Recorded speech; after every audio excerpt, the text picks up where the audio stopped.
Hello दोस्तों, नमस्कार। एक बार फिर से स्वागत है आपका चाणक्य ग्रुप ऑफ इकोनॉमिक्स में। दोस्तों, यूजीसी नेट एग्जाम में स्पेशली अगर हम प्रीवियस ईयर की बात करें, काफी इंपॉर्टेंट है प्रीवियस ईयर को एनालिसिस करना। तो हर बार हम लोग प्रीवियस ईयर को एनालिसिस करते हैं। इस बार शिफ्ट 1 एंड शिफ्ट 2 दो पेपर हमारे पास रहेंगे।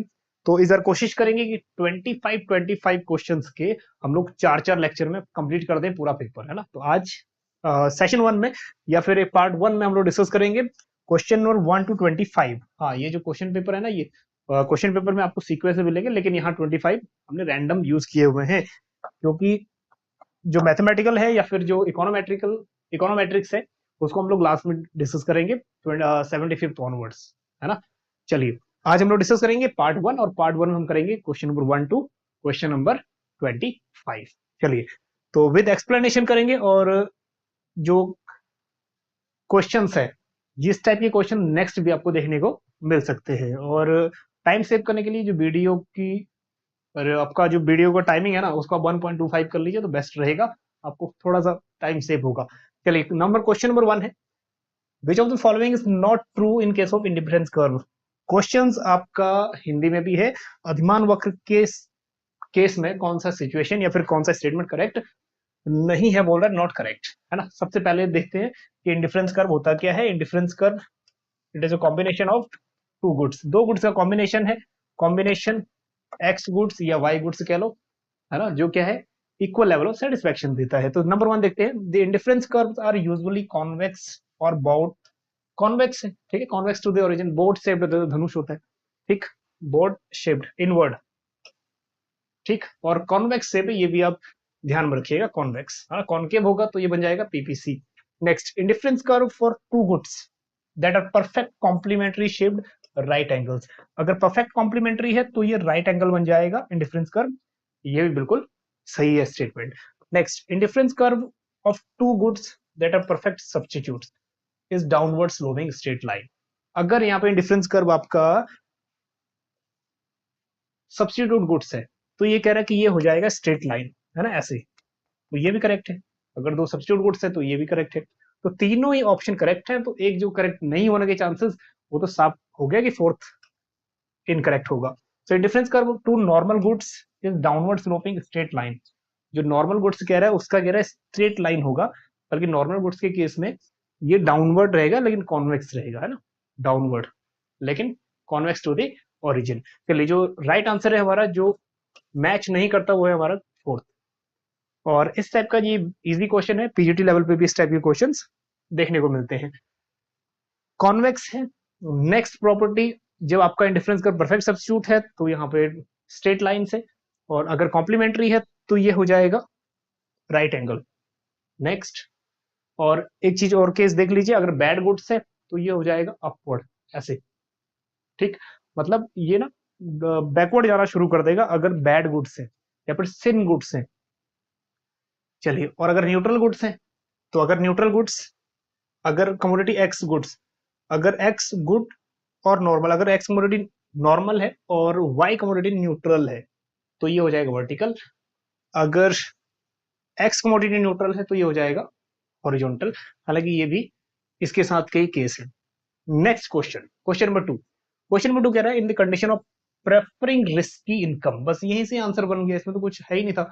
मैक्सिमम बच्चों का ये करेक्ट होगा। अगर कोई भी इन्वेस्टर रिस्क ले रहा है to a certain income with same expected value is referred as। हम सिंपल सी बात है, रिस्क टेकिंग है तो रिस्क टेकिंग है तो क्या बन गया, रिस्क लवर बन गया, है ना, रिस्क रिस्क लविंग। बस आगे जाने की जरूरत ही नहीं थी। दो तीन कंडीशंस और हैं, वो भी समझ लीजिए आप, ठीक। तो सेकंड आंसर करेक्ट है। कुछ चीजें और है, ये भी समझ लीजिए। अब यहाँ पे रिस्क लवर तो वो है जो person who is willing to take risk, risk लेने के लिए तैयार है, चाहे आउटकम उसको जो भी मिले। नेक्स्ट, नेक्स्ट आता है रिस्क अवर्स। ऐसा पर्सन जो रिस्क से बचना चाहता है, वो क्या करेगा, बहुत सारी स्टडी करेगा फिर इन्वेस्ट करेगा सोच समझ के। Would prefer to invest in a fixed deposit. और रिस्क से बचने के लिए, जैसे एफडी होती है ना, फिक्स्ड रेट ऑफ इंटरेस्ट आपको मिलता ही है, और रिस्क इसमें मिनिमम है, न्यूट्रल। तो यहाँ पे रिस्क अवेयर्स बच रहा है वो रिस्क से। जैसे बॉन्ड्स हो गया या फिर फिक्स डिपॉजिट हो गया, उसमें फिक्स अमाउंट मिलना ही है, तो रिस्क कोई नहीं है उसमें। नेक्स्ट एक बार रिस्क न्यूट्रल। जो रिस्क न्यूट्रल है उसको फर्क नहीं पड़ता रिस्क, आगे रिस्क वो न्यूट्रल कहने का मतलब है उसको कोई स्टडी करने की भी जरूरत नहीं है, फायदा हो या नुकसान हो, ठीक, न्यूट्रल है वो। Investors will not seek much information, कोई भी स्टडी करने की उसको जरूरत नहीं है, हाँ पैसा लगाना है वो लगा देगा। सो calculate the probability of future returns but focus on gain, है ना, ये सोच के रिस्क लेता है कि हाँ भाई चलो गेन ही होगा, लेकिन स्टडी नहीं करता, ज्यादा न्यूट्रल रहता है, ठीक है, फायदा होगा तब भी ठीक है, नुकसान तब भी ठीक है, ठीक। On the other hand risk Sikar, जो रिस्क सीकर है और रिस्क अवेयर्स है investors, will seek more and more information, बल्कि ये दो कैटेगरी ऐसे हैं जो ज्यादा से ज्यादा इन्फॉर्मेशन कलेक्ट कर रहे हैं, जो रिस्क लवर है और एक रिस्क अवेयर्स है ना, ज्यादा से ज्यादा क्या कर रहे हैं, स्टडी कर रहे हैं। रिस्क न्यूट्रल जो है वो स्टडी नहीं कर रहा, रिस्क या फिर इन्वेस्टमेंट जो भी है ना प्रोसेस में हम लोग इन्फॉर्मेशन कलेक्ट करते हैं पहले।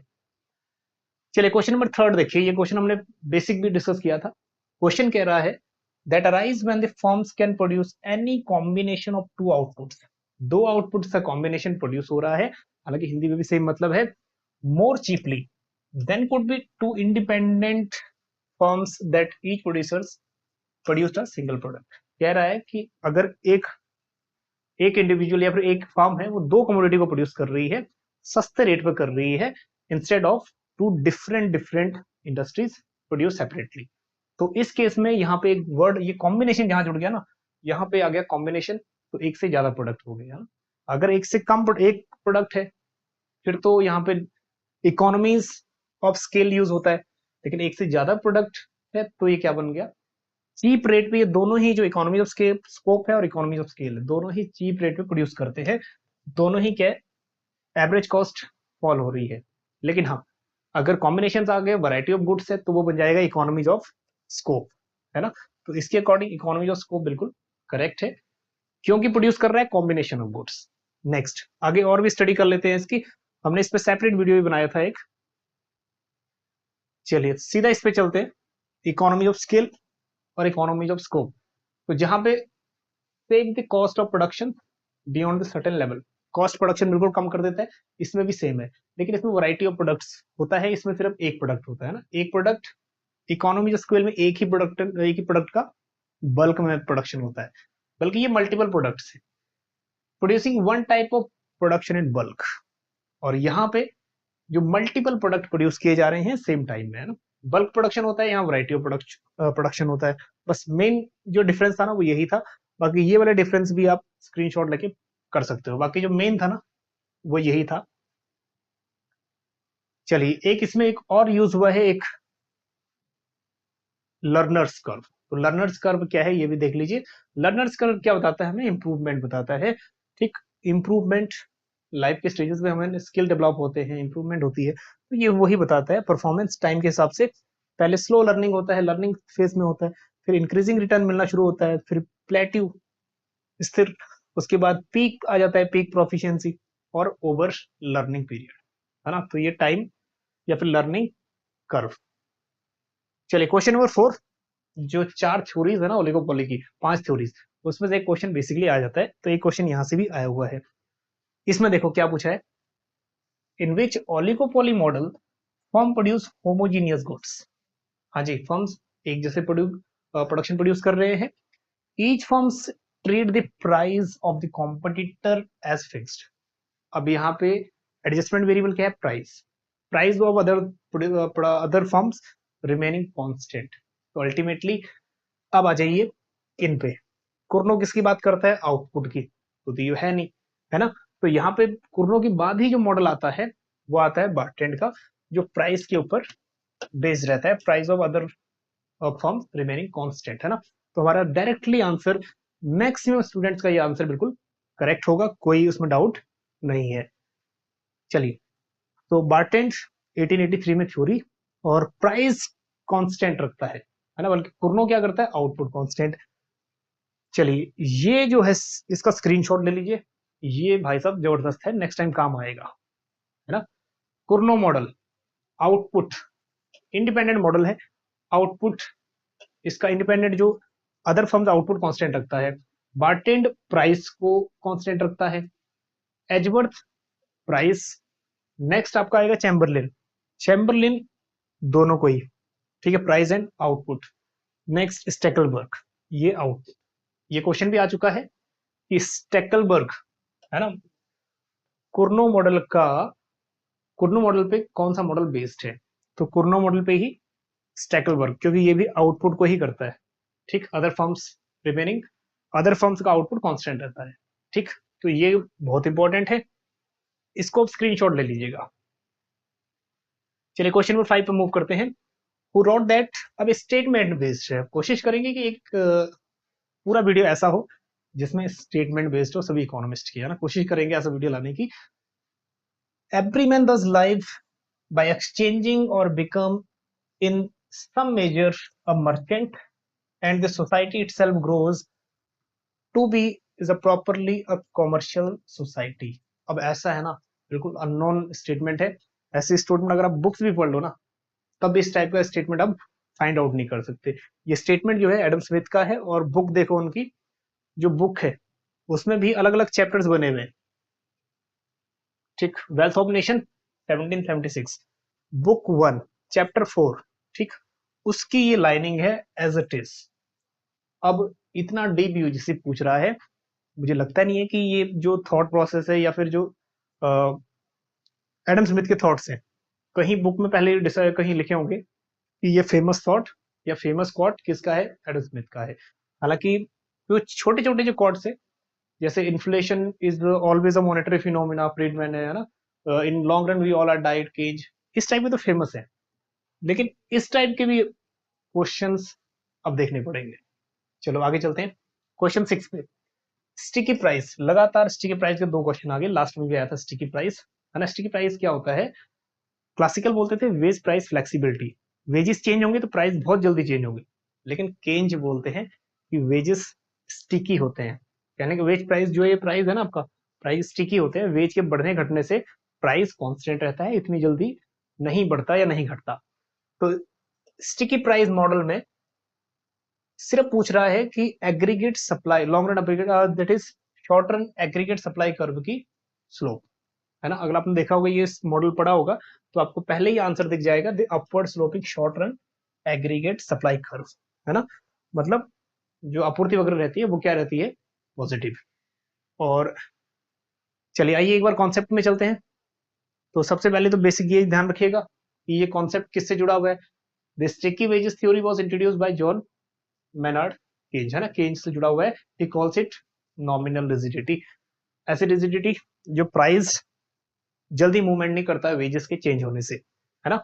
सो इसमें मेनली जो स्लोप होती है सप्लाई कर्व की अपवर्ड होती है।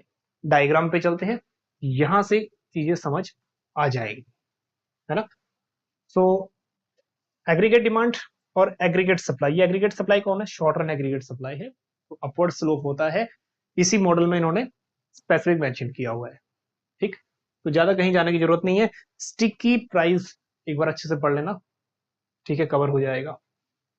चलिए क्वेश्चन 7 देखो।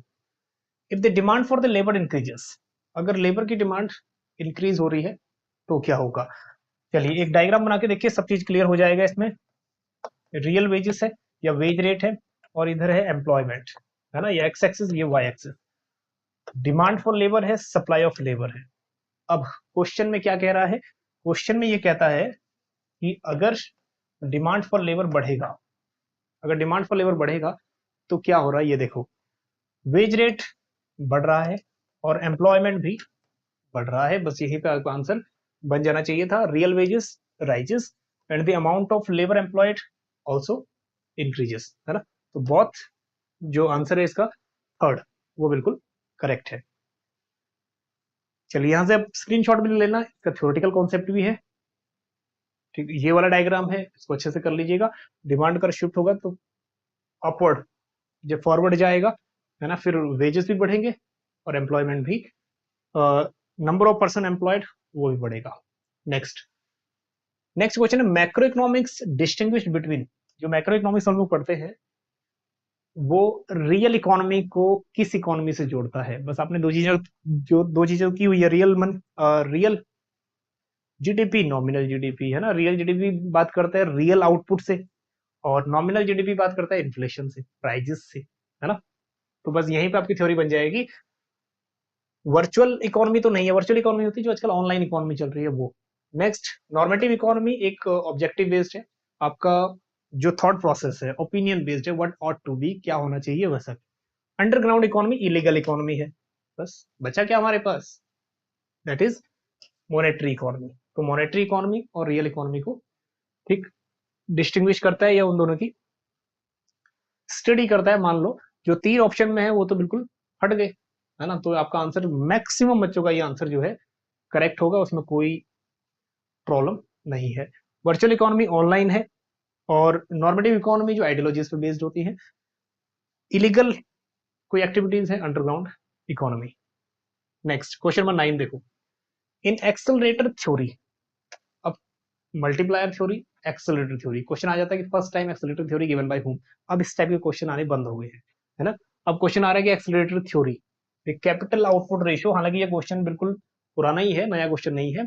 कैपिटल आउटपुट रेशियो इसमें क्या रहेगा, जाहिर सी बात है, अगर आपने थ्योरी पढ़ी है ना, थ्योरी का पहला ही अजम्पशन ये है ना, कैपिटल आउटपुट रेशियो तो भी कांस्टेंट।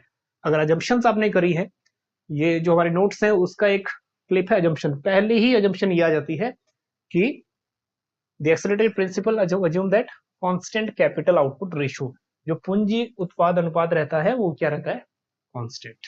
पहले अजम्पशन ही वही है इसकी, है ना। और भी अजम्पशंस है, फटाफट से इसका स्क्रीनशॉट ले लीजिए, काम आएगी। एक कॉम्प्लीमेंट्री टिप्स है, मल्टीप्लायर जितने भी है, आउटपुट मल्टीप्लायर, केंजन का जो, या फिर investment multiplier, tax multiplier, foreign trade multiplier, और भी जितने भी तरह के मल्टीप्लायर है वो अच्छे से कर लीजिएगा।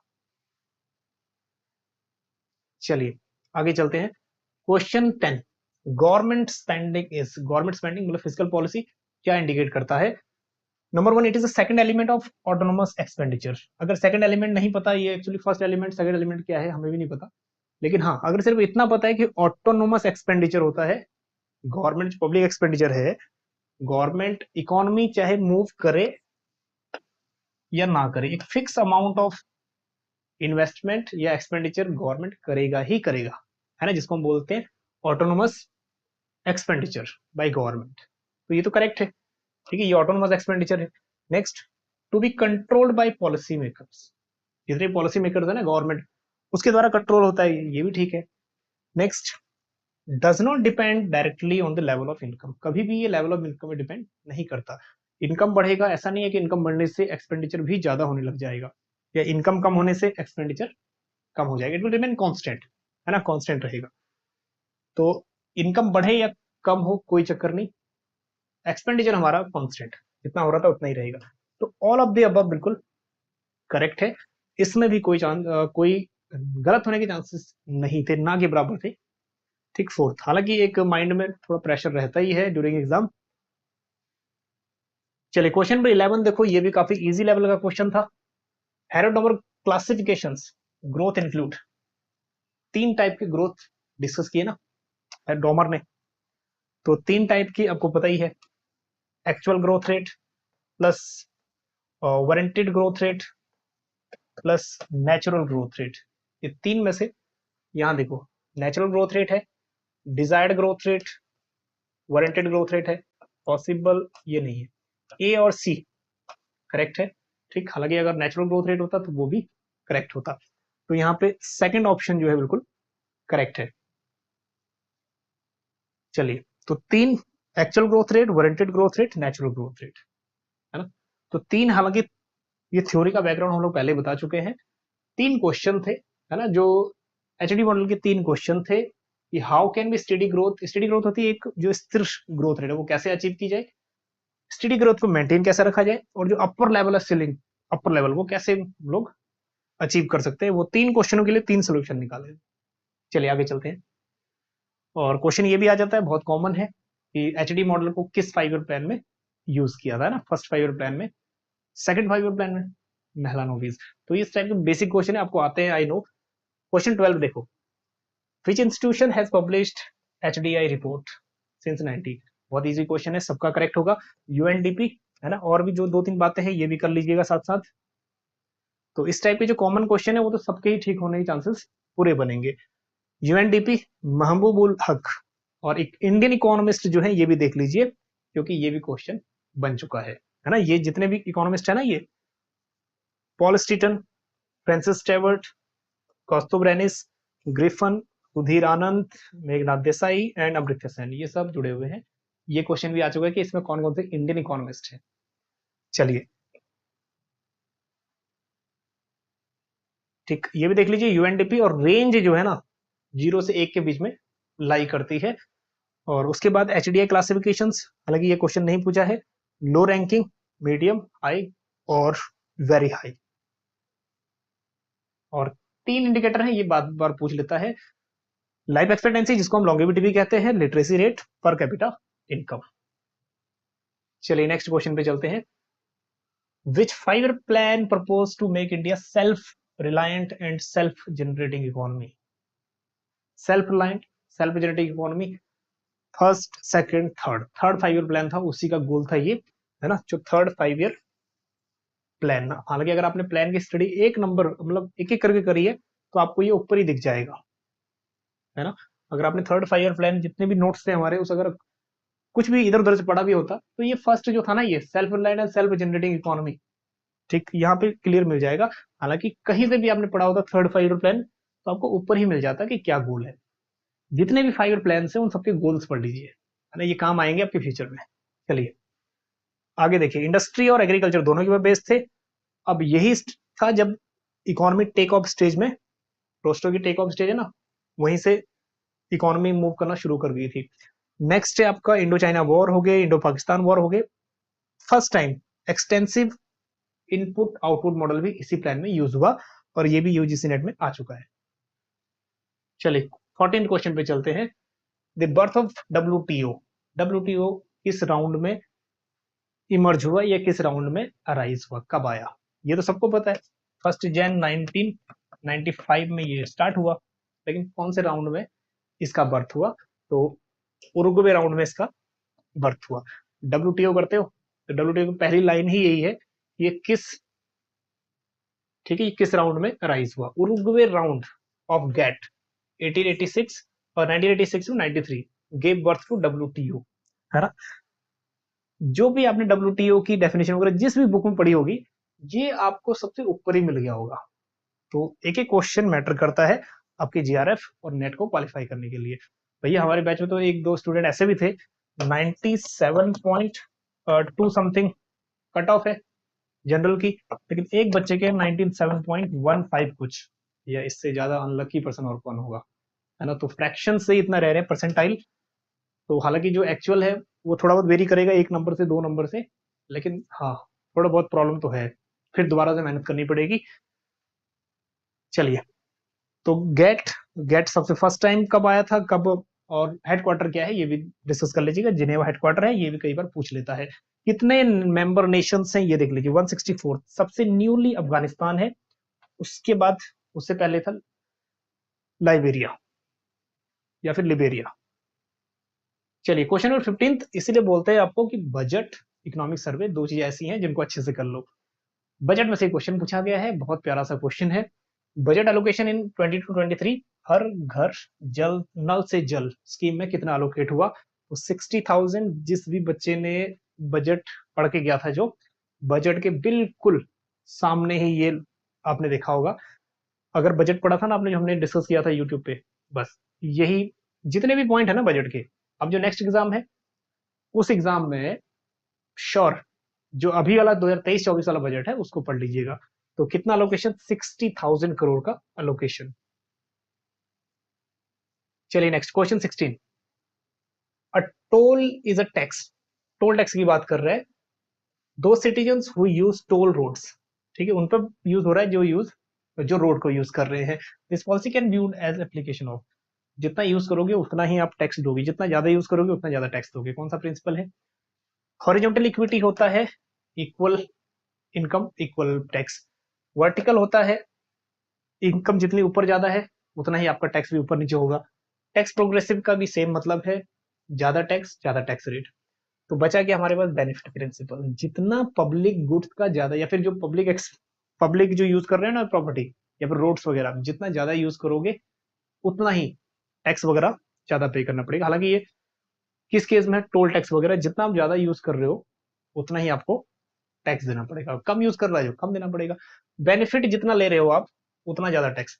तो कौन सा प्रिंसिपल? बेनिफिट प्रिंसिपल, है ना, लाभ सिद्धांत। चलिए दो तीन चीजें और हैं, इनको भी अच्छे से समझ लीजिएगा। टैक्सेशन, बेनिफिट प्रिंसिपल, जितना आप मोर बेनिफिट लोगे गवर्नमेंट एक्सपेंडिचर का, आपको उतना ही ज्यादा टैक्स पे करना पड़ेगा। नेक्स्ट है आपका horizontal equity. Horizontal equity means similar income वालों को सिमिलर टैक्स पे करना होता है। वर्टिकल इक्विटी होता है जब higher income higher tax, progressive का ही मतलब सेम होता है। So vertical equity is also known as progressive taxation. Higher tax higher income मतलब higher income higher tax, lower income lower tax. चलिए आगे चलते हैं। क्वेश्चन 17, जितने भी मल्टीप्लायर कॉन्सेप्ट है अच्छे से कर लीजिए। कई बार कैलकुलेशन आ जाता है, कई बार फॉर्मूला आ जाता है। जैसे ये फॉर्मूला आ गया है, बहुत बेसिक क्वेश्चन है, लेकिन हाँ tax multiplier simple minus MPC upon MPS. Next time भी ये भी पूछ लेगा, ये भी टैक्स मल्टीप्लायर है। टैक्स मल्टीप्लायर कहने का मतलब ये है कि जब हम लोग सिंपल लैंग्वेज में टैक्स रेट में चेंज होता है, उस टैक्स रेट के चेंज होने से हमारी नेशनल इनकम में कितना चेंज आता है, जीडीपी में कितना चेंज आता है ना, जीडीपी में, वो हमें बताता है ये। हालांकि जितना टैक्स रेट हायर होगा उतना ही इकोनॉमी के लिए ठीक है बैड माना जाता है, अच्छा नहीं माना जाता। चलिए तो ये वाला जो ऑप्शन है that is minus MPC upon one minus MPC, या फिर one that is minus MPC upon MPS कर लो तब भी ठीक होगा। तो इस टाइप का भी क्वेश्चन पूछ सकता है। आप बिल्कुल इसके आसपास के जितने क्वेश्चंस है ना उन सबको देख लीजिएगा।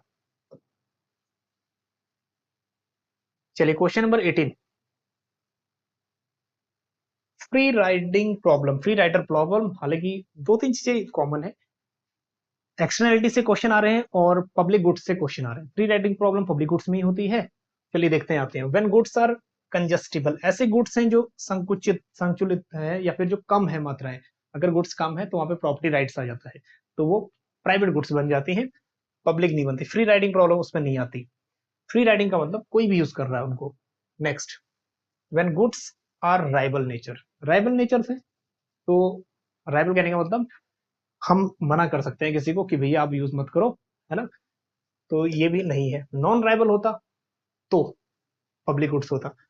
When number of beneficiaries large, large beneficiaries है, exclusion of any one of them is impossible. Large beneficiaries है लेकिन किसी को मना नहीं कर सकते तुम गुड्स यूज करने के लिए, तो वो कौन सा गुड्स है? Public goods. नेक्स्ट देखो, when goods are available freely, freely available है, ठीक है, पब्लिक गुड्स है। लेकिन आगे देखो, on first come first serve basis, पहले आओ पहले पाओ बेसिस पे, ऐसा पब्लिक गुड्स में नहीं होता, है ना, फ्री ओपन टू ऑल रहते हैं। तो ये भी करेक्ट नहीं है, थर्ड ऑप्शन जो है करेक्ट है। ठीक, तो ये अजम्पशन आपकी public goods private goods screenshot ले लीजिएगा, बहुत काम आएंगे आगे जाके, है ना। मैं थोड़ा सा साइड हो जाता हूँ, आप इसकी स्क्रीनशॉट ले लीजिएगा। चलिए कुछ और भी है, हालांकि यहाँ पे ज्यादा टाइम हम लोग नहीं लगाएंगे, स्क्रीनशॉट लेके आप नोट कर लेना। चलिए क्वेश्चन 19 की तरफ चलते हैं। Which of the following are alternative estimation of poverty in India, poverty line की या पॉवर्टी एस्टिमेशन की कौन कौन सी कमिटीज थे?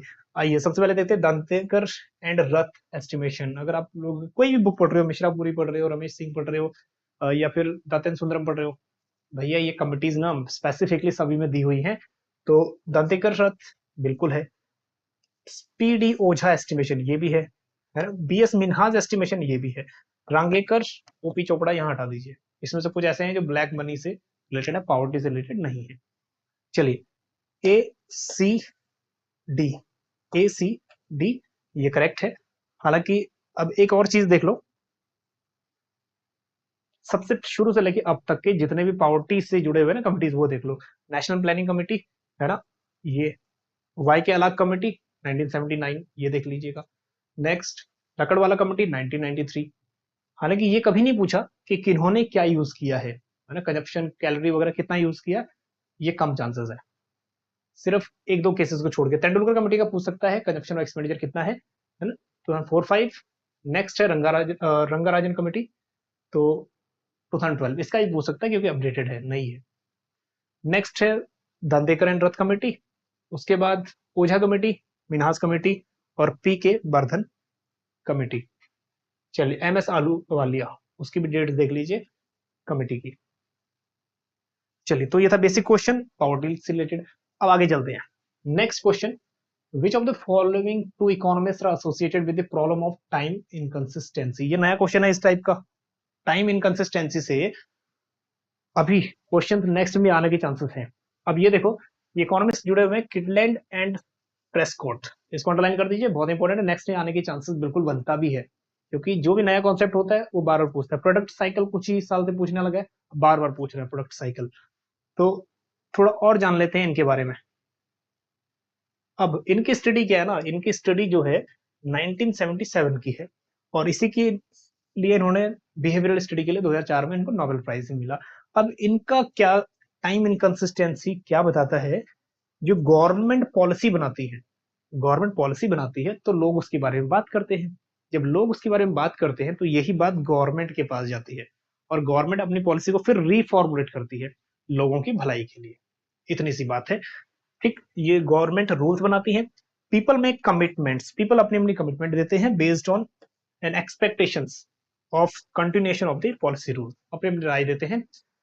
फिर उसके बाद later government can benefit society, society के बेनिफिट के लिए गवर्नमेंट क्या करती है, चेंज कर देती है पॉलिसी को सोसाइटी के बेनिफिट के लिए, taking advantage of the commitments made by the people, है ना। तो ये थ्योरी है दो इकोनॉमिस्ट की। चलिए, हालांकि टाइम इनकंसिस्टेंसी हो सकता है कि नेक्स्ट टाइम भी कुछ ना कुछ थ्योरी इनकी आ जाए। Next, value trade ratio, value trade ratio capture trading related to the size of, किस पे डिपेंड करता है, कह रहा है आपका जो वैल्यू है या फिर जो ट्रेड रेशो है या फिर जीडीपी टू ट्रेड रेशो जो होता है, ये किसके कंपैरेटिव में स्टडी होती है, ठीक। तो जाहिर सी बात है, एक नेशन जो है या फिर जो एक इकोनॉमी है उसमें कितना ट्रेड हो रहा है, वो सारा कंपैरिजन किसके साथ होगा, उसका नेशन के साथ, कि वो नेशन कैसा है, ठीक। तो ये वही पूछ रहा है वैल्यू ट्रेड रेशो, ठीक है, कैप्चर्स ट्रेडिंग रिलेटिव, कंपेयर किससे हम करते हैं, इकोनॉमी से, ठीक, कंपेयर हम करते हैं इकोनॉमी से। थोड़ा सा आ जाओ डिटेल में भी करते हैं इसको, और इसी को हम लोग बोल सकते हैं trade to GDP ratio, trade to GDP ratio, जो हमें ये बताता है कि जीडीपी का कितना परसेंटेज ट्रेड से आया है ना, या फिर एक्सपोर्ट इंपोर्ट से कितना अर्न हुआ है जीडीपी का। So it indicator of the relative importance of international trade in economy of a country. तो जो आंसर करेक्ट था वो क्या था, इकोनॉमी, ठीक। कितना ट्रेड हुआ, मतलब इकोनॉमी में जितना जीडीपी है उसका ट्रेड से कितना पोर्शन आया ये।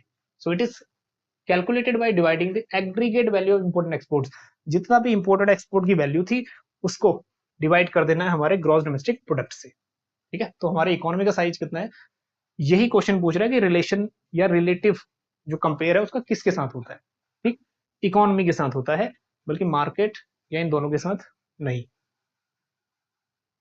चलिए, question 22, under developed countries are the slums of the world economy. फिर से स्टेटमेंट आ गया, दो क्वेश्चन आ गए स्टेटमेंट बेस्ड, है ना। तो इस टाइप का स्टेटमेंट है, स्टेटमेंट भैया आप प्रिडिक्शन लगा ही नहीं सकते कि किसका स्टेटमेंट है। तो ये वाला स्टेटमेंट जो है वो कैरन क्रॉस का है, ये कैरन क्रॉस का दूसरा क्वेश्चन है इस टाइप का। कैरन क्रॉस का पहले ही एक स्टेटमेंट बेस्ड क्वेश्चन पिछले एग्जामिनेशन में आ चुका था, ठीक। तो कैरन क्रॉस, हालांकि ज्यादा स्टडी इनकी नहीं की हम लोगों ने, फिर भी ये क्या है, एक ब्रिटिश इकोनॉमिस्ट, 1998 तक, ठीक है, 1911 से 1998 तक इनकी लाइफ की जर्नी है।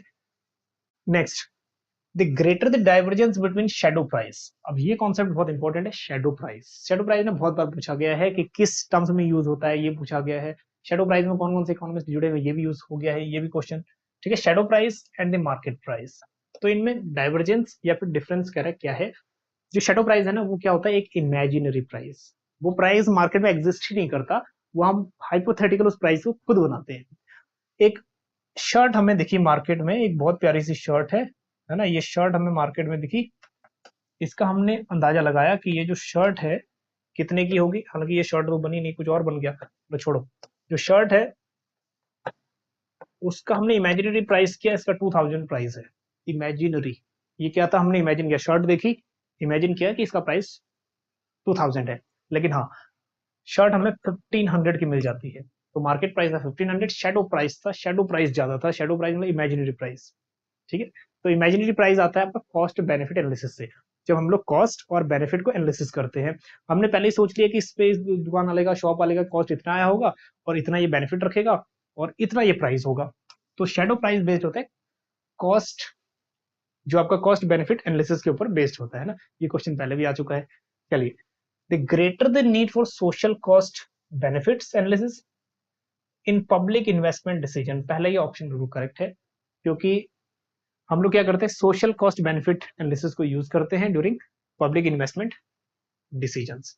तो नीचे जाने की भी यूज नहीं है, ग्रेटर ज्यादा ही जरूरत पड़ेगी ना कॉस्ट बेनिफिट एनालिसिस, लेसर जरूरत क्यों पड़ेगी, है ना। नेक्स्ट है आपका, then there will be no social benefit, ये भी नहीं हो सकता, सोशल बेनिफिट पे तो बेस्ड है वो, ठीक। Next, then the social cost will minimum, social cost will minimum, ये भी अप्रोप्रिएट आंसर नहीं है। तो जो वन है बिल्कुल करेक्ट है आंसर, ठीक। और ये क्वेश्चन भी काफी टाइम आ गया है कि सोशल कॉस्ट बेनिफिट एनालिसिस से ये डील करता है, ये प्रीवियस ईयर क्वेश्चन में आ चुका है ना। इंट्रिंसिक और ट्रू वैल्यू पता करने के लिए भी शैडो प्राइस यूज होता है। Different for different time periods, अब ये जो शैडो प्राइस है, डिफरेंट टाइम में डिफरेंट डिफरेंट शैडो प्राइस होता है। एक शर्ट का ड्यूरिंग कोविड-19 शैडो प्राइस आपको माइंड में दूसरा आता था, क्योंकि कोविड-19 में आपको वो शर्ट नहीं चाहिए थी, क्योंकि घर में रहना था आपको, लेकिन जैसे कोविड ठीक हुआ आपको शर्ट चाहिए थी। अब माइंड में प्राइस चेंज हो जाएगा। ज्योग्राफिकल, एक ऐसा लोकेशन जो बैकवर्ड है, वहां पे शैडो प्राइस आपका पहले ही डाउन चला जाएगा कि ये कम रेट पे होगा। और अगर मॉल वगैरह है ज्यादा बड़ा, तो आपको इमेजिनरी प्राइस हाई होगा, इसका प्राइस ज्यादा होगा। तो ज्योग्राफिकल टाइम टू टाइम ये सब अलग अलग हो सकता है। जो मार्केट प्राइस है, शैडो प्राइस उससे डिफरेंट है। चलिए 24th question, which of the following not correctly matched. इस टाइप के क्वेश्चन बहुत प्यारे प्यारे से होते हैं और इनकी सॉल्व करने की या फिर सही होने की चांसेस ज्यादा होते हैं। साइमन कुजनेट, ठीक है, साइमन कुजनेट यू कर्व है, एशियन ड्रामा तो किसका है, गुनर मेटल का है, तो ये ऑप्शन पहले ही गलत हो गया, है ना, पहले ही ऑप्शन हमारा करेक्ट हो गया। अब देखो, आंसर पहले ही करेक्ट हो गया, लेकिन तो दो तीन चीजें हैं वो सीख लो। ऐसे in the theory of economic growth, जो ये वाली थ्योरी है 1965 की है, जॉन रॉबिन्सन की। नेक्स्ट है कार्ल मार्क्स, दास कैपिटल, जो स्टोरी है या फिर जो स्टडी है वो देख लीजिए, टाइम पीरियड 1867। लुइस की जो टाइम पीरियड है 1955, है ना, the theory of economic growth. इसलिए क्योंकि कई बार नेक्स्ट टाइम में क्रोनोलॉजी पूछ सकता है। साइमन कुजनेट ने 1950s में दिया था, ठीक, इन्वर्टेड यू कर्व। चलिए लास्ट क्वेश्चन आज का, विच of the following is true in case of externalities. अब एक्सटर्नैलिटी का ऐसा क्वेश्चन है जो बार बार पूछा जाता है। एक्सटर्नैलिटी एक नेगेटिव सेंस माना जाता है इकोनॉमी के लिए, क्योंकि ये मार्केट फेलियर का रीजन है। पॉजिटिव एक्सटर्नैलिटी है, किसी की एक्टिविटी से पॉजिटिव फायदा होता है किसी को, या फिर किसी की एक्टिविटी से नेगेटिव इंपैक्ट पड़ता है, दोनों से ही मार्केट फेलियर का ये पार्ट है ना, मार्केट फेल होता है इससे। तो नंबर वन कह रहे हैं, it is not related to human interaction, human ह्यूमन इंटरेक्शन से ही तो होता है, एक का एक्टिविटी दूसरी को इम्पैक्ट करती है, तो ये करेक्ट है ना। उसमें उसमें बताया गया विच इज ट्रू।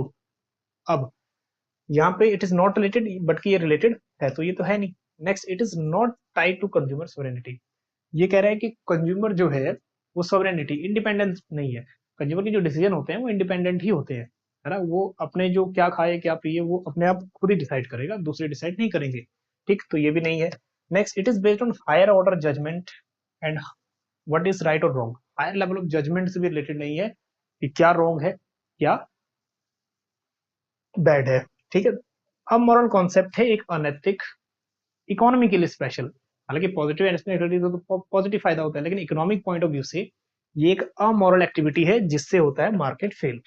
अब एक क्वेश्चन ये भी आ जाएगा कि जितने भी कंडीशंस मार्केट फेलियर, जितने भी कंडीशंस मार्केट को फेल करती हैं वो अमोरल एक्टिविटीज हैं, ठीक है, इस बात को मान के चलिएगा।